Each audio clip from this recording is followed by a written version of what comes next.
Sergipe, a agropecuária surpreende por seu crescimento, diversidade e recentes transformações. Apesar da pandemia, o setor agropecuário não parou. Para 2021, a cana-de-açúcar segue em crescimento, com mais de 2 milhões de toneladas. 79% dos estabelecimentos agropecuários são familiares e garantem 51% do valor da produção do estado. A produção total de grãos será superior à de 2020. O milho cresce há vários anos e se aproxima de 1 milhão de toneladas. O rendimento na ordem de 6 toneladas por hectare. É o segundo maior do Nordeste. O milho corresponde a 95% da produção de cereais, leguminosas e oleaginosas. Para 2021, a produção de milho terá aumento de 4,4%. Na batata doce, Sergipe ocupa o primeiro lugar no Nordeste, com mais de 3 mil hectares. Na laranja, o estado é o quinto produtor nacional e o segundo do Nordeste. A estimativa da safra do arroz para 2021 é de 36 mil toneladas, 15% maior em relação a 2020. Sergipe segue o terceiro maior produtor de arroz do Nordeste, após Maranhão e Piauí. A produção animal está em recuperação. Os bovinos reúnem mais de 1 milhão e 400 mil animais. A cadeia produtiva do leite é relevante, cerca de 1 milhão de litros por dia. A criação de ovinos é importante renda para os pequenos agricultores do semiárido. O rebanho ovino é de 160 mil animais e o de caprinos é de 21 mil animais.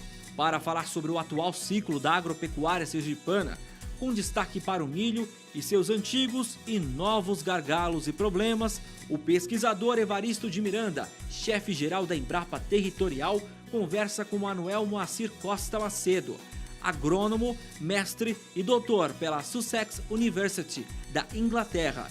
Ele foi pesquisador e dirigente de centros da Embrapa de 1979 a 2018.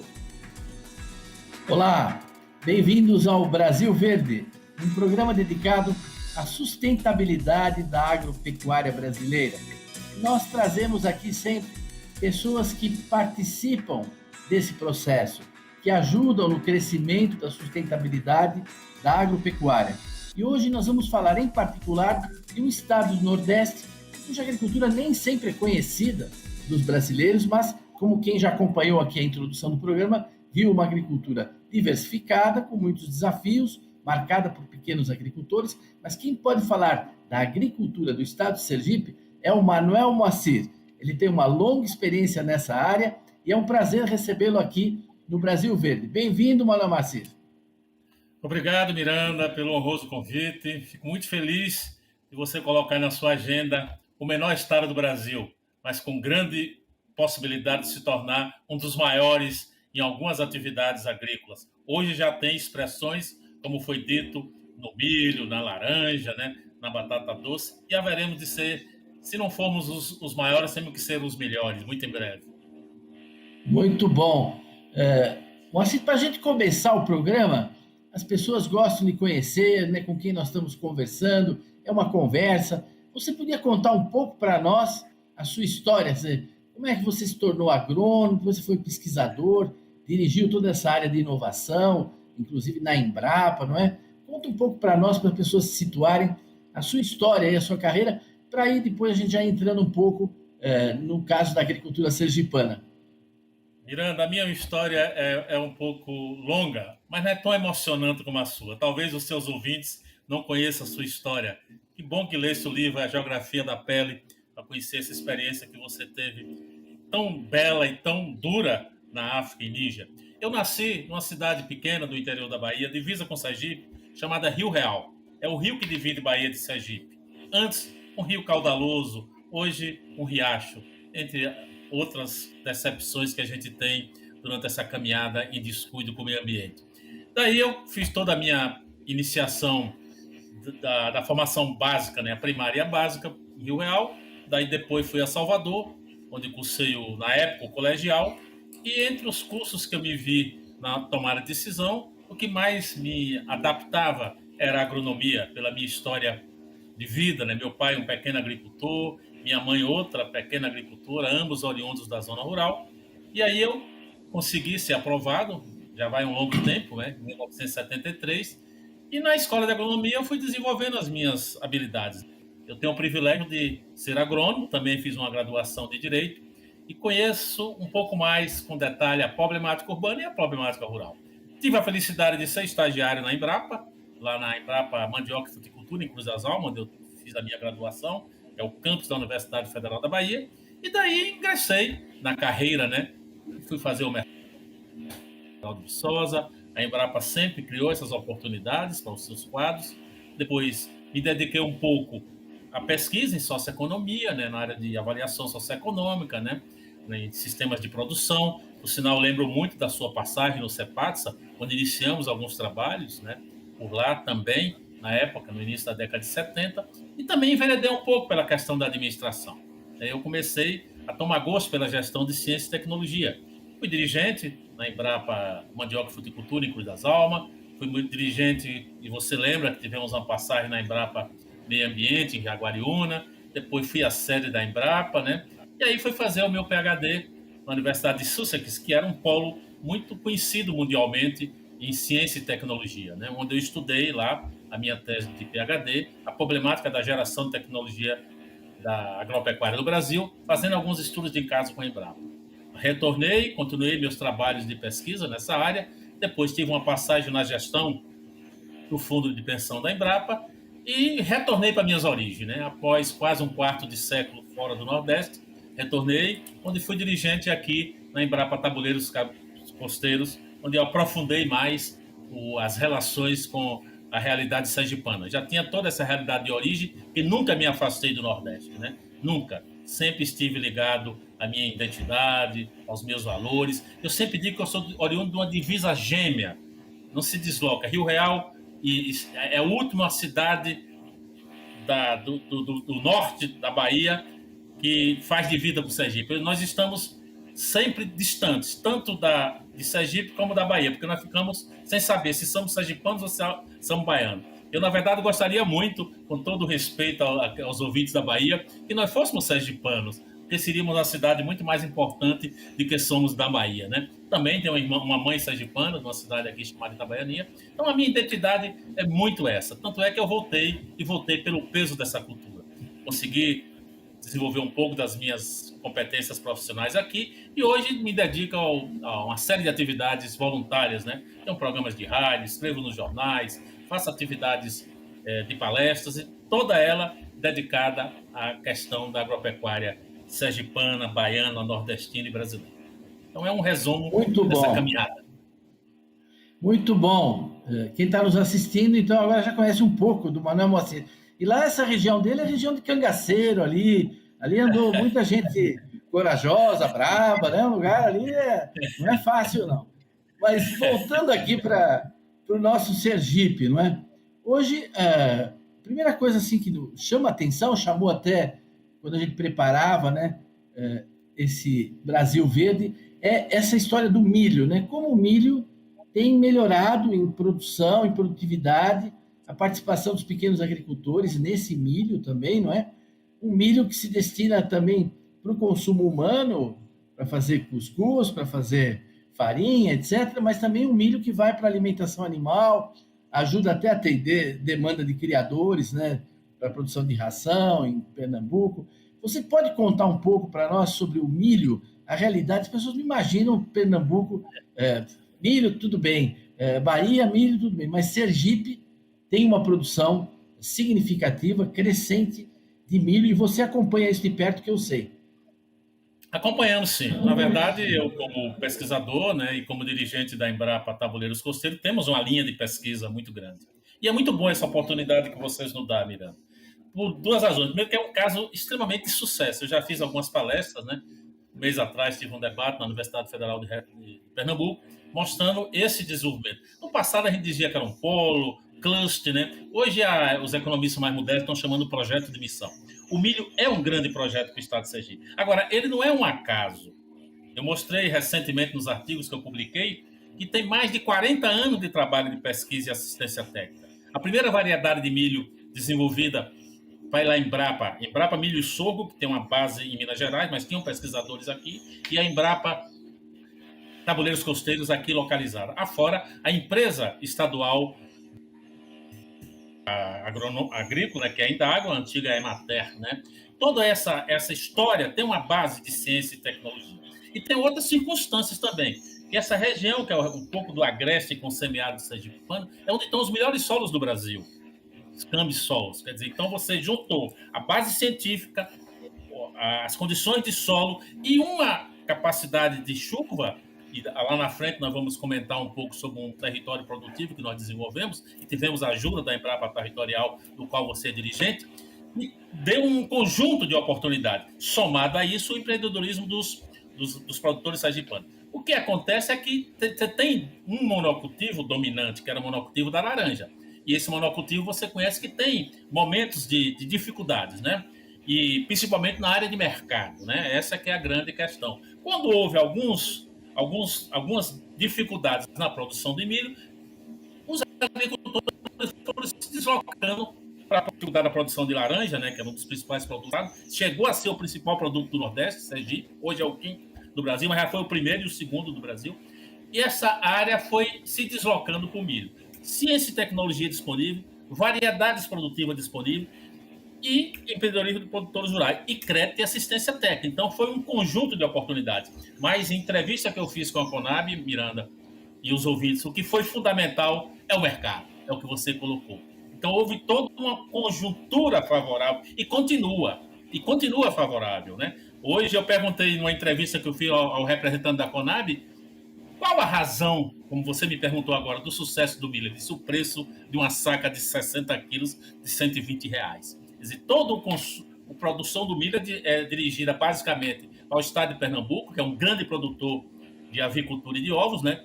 Que tem um frete muito mais barato que se viesse das regiões tradicionais, até a mais próxima aqui, o oeste da Bahia. Então, é uma conjuntura que foi extremamente favorável, né? Ciência e tecnologia, solos disponíveis, crédito rural e assistência técnica. E um produtor disposto a fazer o empreendedorismo rural. Então, isso tornou, além do mais, Miranda, tem uma coisa que pouca gente sabe, né? Aqui tem uma terceira safra. Só aqui na Bahia tem. Então, aqui, a terceira safra, e é uma terceira safra de sucesso. Então, você teve toda essa conjuntura, além do mais, 3 safras. Então, essa conjuntura favorável, e esperamos que, caso continue o mercado estimulador, isso vai longe. Está havendo deslocamento, né? Você sabe que nas decisões do modo de produção, há deslocamentos da laranja para o milho, há deslocamento da mandioca para o milho. Espero-se que esses deslocamentos tragam grandes vantagens para os sistemas produtivos do estado de Sergipe. É um pouco, rapidamente, o que nós concluímos como grande sucesso do cultivo do milho em Sergipe. Os produtores, eu conversei com o representante dos produtores, ele disse que é o ouro sergipano. O milho... Eu imagino, não é? Que sim. Agora, o milho é uma cultura anual, não é? Normalmente ele vai estar associado com algumas rotações, né? Quer dizer, ele sucede ou é sucedido pelo feijão, mas parece que a soja também começa a ter alguma expressão aí na região. Fala nós fizemos essa rotação, aqui os outros grãos aí no estado. Na verdade, o milho aqui o sistema de produção do milho aqui está no mesmo nível do oeste da Bahia. Se você observar, basicamente a transgenia, basicamente o sistema, não digo que já teve mais integrado, vamos dizer, mas totalmente vinculado às grandes empresas produtoras de insumo, às grandes máquinas. Se você chegar aqui na época de plantio ou de colheita, você vai ver aquelas máquinas poderosas no menor estado de Sergipe. Agora, o que acontece é que quando você tem os monocultivos, como você tem o monocultivo da laranja, e que basicamente também é da pequena produção. Nós fizemos um trabalho quando estava na Embrapa, a média da área produtora de laranja no estado de Sergipe é de 8 hectares. Então, exceto a cana, que tem 2 usinas, tudo mais é da pequena produção. Isso não quer dizer que a pequena produção não seja tecnologizada, não é verdade. 20% da soja do Brasil hoje é da agricultura familiar, com muita tecnologia.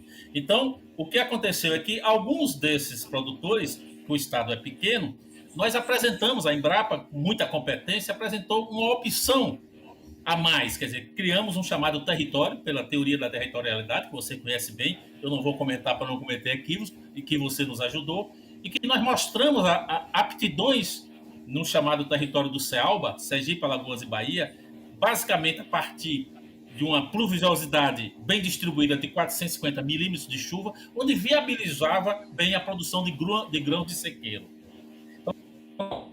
Então, a possibilidade de apresentar uma safra que não tem concorrência com outros produtores, né? E temos toda uma estrutura disponível, né? Então, esse território possibilitou que o agricultor também tivesse opções, ou tenha opções. Entre as opções, tivemos estudos com girassol, estudos com feijão, estudos com batata, estudos com a soja. A soja chamou mais atenção pelo que ela tem sentido no Brasil, né? E esse território aqui, ele não teve tanta atração de grandes produtores pelo tamanho, né? 22 mil quilômetros quadrados, é o menor estado do Brasil. Mas em Alagoas, onde você tem um monocultivo muito mais poderoso que a cana, que também nos últimos anos sofre alguma crise, está entrando muito bem. A soja é uma das opções que está indo muito bem. Nós temos portos aqui perto, que funciona muito bem, temos estradas viáveis e temos mercados consumidores muito próximos, né? Nós temos Feira de Santana, menos de 200 quilômetros, Salvador, 300 e poucos quilômetros, né? Quer dizer, nós estamos numa região vizinho do estado de Alagoas, Maceió, que tem mercados suficientes. Então, essa é um pouco das opções que nós demos aos agricultores de Sergipe, Alagoas e Bahia. Outro trabalho muito bem elaborado pela Embrapa. Ademais, fizemos também o zoneamento agrícola, que você conhece muito bem, que possibilitou evitar os maiores riscos do processo produtivo e além de ser um veículo do fomento através dos créditos rurais oficial. Eu sempre me impressionava, os anos que eu passei no Nordeste, não é? De ver essa certa resiliência da pequena agricultura em Sergipe, não é? Uma certa continuidade de esforço, de trabalho das instituições com os pequenos agricultores. Eu lembro que foi um estado muito pioneiro na construção de cisternas, né, de captação de água de chuva. Isso depois virou grandes programas no Nordeste, mas o estado pioneiro nisso, que mais fez, e às vezes acabava até penalizado, porque por estar se dotando de uma melhor infraestrutura hídrica, os pequenos agricultores acabava recebendo até menos ajuda na hora da seca, porque parecia que não estava tão grave a situação lá, não é? Não recebia a devida retribuição. Mas a gente vê uma resiliência, uma evolução constante que está acontecendo. Agora, quando a gente vai lá para o semiárido, é interessante essa expressão dos ovinos no estado, né? Quer dizer, todo semiárido do Nordeste, você pensa logo em caprinos, né? Na Bahia, caprinos. Tem ovinos, mas os caprinos, né? Mas no estado de Sergipe, nós temos uma proporção de ovinos grande, não é? No rebanho, sobretudo no rebanho do semiárido, né? E que também melhorou em desfrute, em alimentação, etc. Quer dizer, os agricultores se profissionalizaram muito, mesmo naqueles lugares mais marginalizados. O estado tem essa tradição da produção de ovinos e também de caprinos, não é? Agora, nós temos, a Embrapa, por sinal, tem uma estação experimental e um trabalho fantástico na ovinocultura nordestina e sergipana. Nós temos, talvez, a maior matriz da Embrapa, maior do que a do centro de Sobral, possivelmente. E com que nós fazemos leilões regulares, onde distribuímos matrizes de alto valor genético. Na verdade, temos uma cultura do consumo de carne de ovino. A carne, o mercado aqui não é suficiente, absorve mais do que é produzido, né? E o que é interessante, Miranda, para quem nos ouve, é que a grande base da pecuária leiteira, não só a pecuária de pequenos animais, é no semiárido. Quer dizer, eu fico muito triste quando dou um dado que eu não gostaria de dar, que em Sergipe ainda tem 11 municípios que carecem de carro-pipa. Não é necessário. Nós temos um estado que deveria ser totalmente coberto. E a maior produção de leite, e você colocou isso de início, é na região do semiárido. Na região que tem um polo de Nossa Senhora da Glória, que tem uma base hoje de ciência, né? Um polo da universidade, um ramo da Universidade Federal de Sergipe, que deverá ser construída dentro de uma base da Embrapa, que você deve conhecer, em Nossa Senhora da Glória, ligada à Embrapa Semiárido. Então, essa é uma realidade que, se tiver um pouco mais de políticas públicas para quebrar esses gargalhos, nós temos um futuro muito grande. Como você colocou, a produção de leite pode chegar a 1 milhão de litros. Dia. É uma coisa fantástica. Dia, 1 né? milhão de litros dia. E no município, Miranda, município chamado Santa Rosa do Hermílio, que foi em função de um passado também de muito trabalho de ciência e tecnologia. Porque talvez o leitor, o ouvinte que nos está aqui nos assistindo, acha que essas coisas são por acaso. Por exemplo, o centro-oeste da Bahia, a região lá de Luiz Eduardo Magalhães, quem buscá-la aqui fez pesquisa lá pela Embrapa em 1977. E já tinha, antes de mim, pesquisa com soja. Então, essa área também de pecuária, hoje a empresa estadual, a Indago, tem um tratamento genético, de inseminação artificial com a pecuária nordestina nessa área. E a Embrapa tem esse trabalho de pesquisa de ponta com a ovinocultura. Então, o que nós precisamos é ter um pouco mais de estrutura, de organização, de força e de políticas públicas para poder deslançar esse estado. Porque, por exemplo, o que nós identificamos na citricultura, voltando um pouco, e que tem a ver com a questão tecnológica, é que até 2015 não houve transferência de área. Começou depois de 2015. Houve o quê? Um desestímulo do uso de tecnologia. O agricultor pequeno, em média 8 hectares, e aí foram para a minha terra, viu, Miranda? Na verdade, a minha cidade é vizinha do estado de Sergipe, tem ainda grandes áreas livres. Hoje, os maiores produtores de laranja do Nordeste estão lá em Rio Real. Tanto é que eu acho até que se nós pudéssemos deslocar a geografia, era um sergipano único. Porque foram os próprios produtores de Sergipe que se deslocaram para ali, para cá, e foram para a minha cidade, que hoje é o maior polo de citricultura do Nordeste. Então, Manuel Maciel, você está propondo aí essa insurreição federalista, mas voltando aqui... Já propus uma vez, viu, Miranda? Me desculpa a intervenção. Eu já propus uma vez, eu não vou fazer aqui apologia política em respeito, para não fazer identificação, mas que já propus a um deputado que fizesse isso, que deslocasse a divisa, que não fosse do Rio Real, fosse para o Rio Itapicuru. Foi uma briga que eu acho que até hoje não acalmou, viu, Miranda? Mas aí talvez Sergipe vai deixar de ter essa identidade de ser o menor estado do Brasil, né? De repente ele vai agora passar a ser o penúltimo, vai deixar de ser o menor estado. Ser o menor estado, às vezes, é um bom argumento, né? Olha, o nosso programa está passando rápido. Meu Deus, 26 talvez... minutos, eu pensei que era mais tempo, Miranda.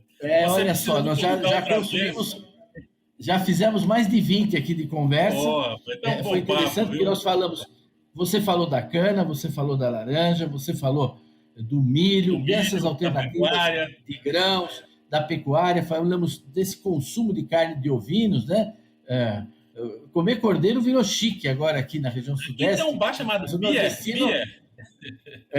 O nordestino está muito afinado. Body Beer. Exatamente. Agora, talvez uma palavra final que você pudesse um pouco sobre também essa agricultura de alto consumo, quer dizer, a batata doce, quer dizer, o Estado tem também uma produção, não é, local, que atende os mercados locais, de diversos produtos, até na área de hortaliças, tudo, não é? E atende vários mercados de pequenas cidades.